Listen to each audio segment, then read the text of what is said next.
Assalamualaikum warahmatullahi wabarakatuh. Alhamdulillah wassalatu wassalamu ala rasulillah wa ala alihi wa sahbihi wa man tabi'ahu ila yaumil qiyamah amma ba'du. Puja-puji serta syukur marilah kita panjatkan kepada Allah yang Maha Ghafur. Salawat dan salam semoga senantiasa tercurah limpahkan kepada Nabi besar Muhammad sallallahu alaihi wasallam, kepada keluarganya, para sahabatnya, tabiin tabiat, dan mudah-mudahan sampai kepada kita semua yang menjadi umatnya. Amin ya Allah ya Rabbal Alamin.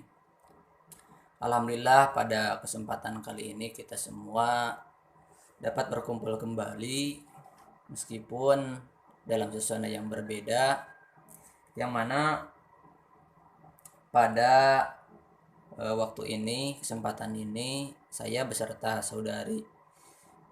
rekan saya saudari Jacinta Moja insya Allah akan membahas mengenai makalah yang telah kami susun yang berjudul Mufasir Masa Nabi dan Sahabat. Mungkin untuk pembukaan dari saya dicukupkan sekian. Untuk selebihnya mungkin dari saya tidak akan berbentuk video karena mengingat ukurannya yang begitu besar sehingga mengakibatkan ya begitulah tidak bisa dikirimnya ke media WhatsApp ini. Untuk selanjutnya saya serahkan saja kepada saudari Jacinta Moja. Monggo dipersilahkan. Terima kasih kepada rekan saya Faisal atas kesempatannya. Pertama-tama saya akan menjelaskan mengenai latar belakang dari tulisan ini. Yaitu seperti yang kita ketahui bahwa Al-Quran merupakan kalam Allah yang diturunkan kepada Nabi Muhammad melalui malaikat Jibril yang diturunkan secara mutawatir dalam bahasa Arab sebagai penyempurna dari kitab-kitab Allah yang pernah diturunkan sebelumnya. Dan kita tahu bahwa fungsi dari Al-Quran adalah sebagai pedoman hidup manusia. Tentunya jika sesuatu sebagai pedoman tidak mungkin hanya bisa direngkuh atau dipahami melalui membacanya saja. Berarti harus ada upaya untuk memahami dan mengungkap isi serta mengetahui prinsip-prinsip yang dikandungnya. Kemampuan seperti ini yang diberikan tafsir.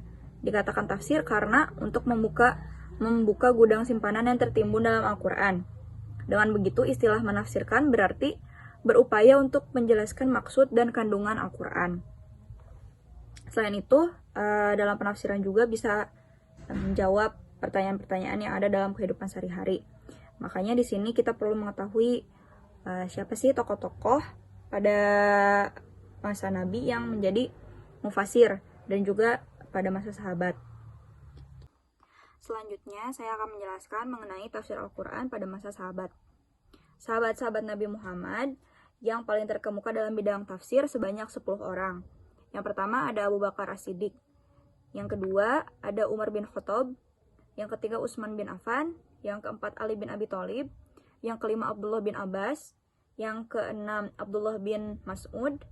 Yang ketujuh Ubay bin Ka'ab. Yang kedelapan Zaid bin Sabit. Yang kesembilan Abu Musa al-Asy'ari. Dan yang kesepuluh adalah Abdullah bin Zubair. 4 orang pertama dari sahabat tersebut pernah menjadi khalifah. Akan tetapi di antara keempat khalifah ini yang paling banyak menafsirkan Al-Quran adalah Ali bin Abi Thalib. Mengapa demikian? Karena ia sangat erat hubungannya dengan Nabi Muhammad. Ia menantu Nabi, juga belakangan meninggal daripada khalifah lainnya.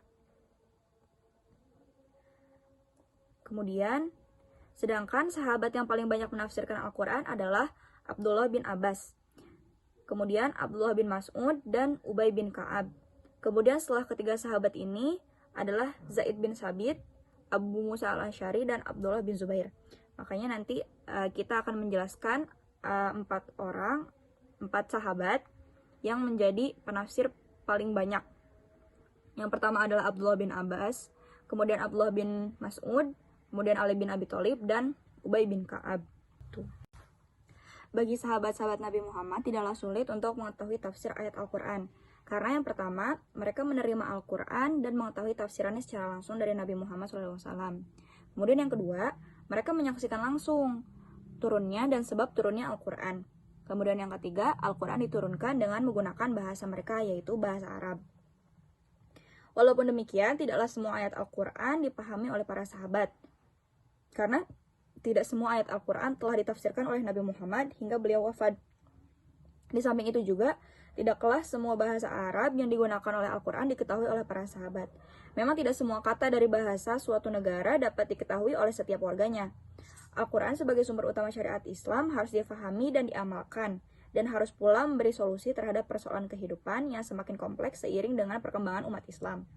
Maka para sahabat berupaya menafsirkan Al-Quran, baik menafsirkan Al-Quran dengan Al-Quran, maupun menafsirkan Al-Quran dengan hadis, atau menafsirkan Al-Quran dengan pendapat sahabat sendiri, atau menafsirkan Al-Quran dengan keterangan dari ahli kitab. Jadi, pada masa para sahabat ada 4 sumber penafsiran. Yang pertama, penafsiran dengan Al-Quran. Yang kedua, penafsiran dengan hadis. Yang ketiga, penafsiran dengan ro'yu atau pendapat sahabat. Dan yang keempat, penafsiran dengan keterangan dari ahli kitab yang biasa disebut dengan Israiliyah.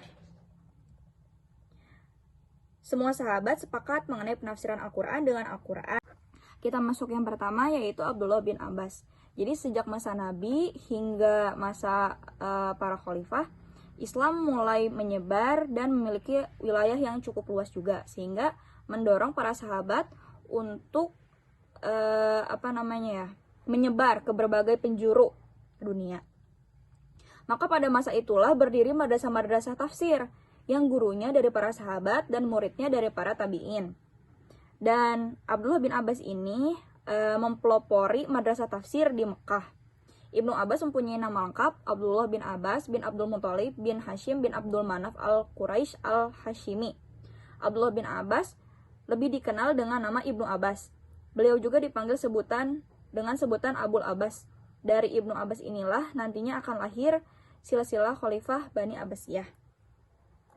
Dia mengajarkan tafsir kepada tabi'in dan menjelaskan makna-makna Al-Quran yang sulit. Ibnu Abbas adalah putra paman Nabi Muhammad. Dia paling alim tentang tafsir Al-Quran. Ia memiliki kelebihan yang luar biasa, sehingga Umar bin Khattab memasukkannya ke dalam majelis syura bersama dengan para tokoh Badar. Karena itu, para sahabat dan tabi'in menetapkan Ibnu Abbas sebagai turjuman Al-Quran atau penafsir Al-Quran. Berkat doa Nabi Muhammad, dengan yang artinya, ya Allah, berikanlah faham kepadanya tentang agama dan ajarkanlah kepadanya takwil. Amat banyak tafsir diambil dari Ibnu Abbas. Namun dalam kitab tafsir besar lainnya yang disandarkan kepada Ibnu Abbas terdapat kerancuan dalam sanadnya. Diketahui sanad yang paling rancu dan paling lemah adalah jalur Al-Qalbi dari Abu Sholih. Karena jika sanad ini digabungkan dengan riwayat Muhammad bin Marwan bin As-Sudi As-Saghir, akan menjadi silsilah Al-Kadzib, yang artinya mata rantai kebohongan, dan lain-lainnya. Bisa teman-teman baca di makalahnya. Kemudian yang kedua kita masuk ke Abdullah bin Mas'ud. Jadi kalau tadi Abdullah bin Abbas adalah pelopor di Mekah, madrasah tafsir di Mekah, maka Abdullah bin Mas'ud ini adalah pelopor dari madrasah tafsir di Irak.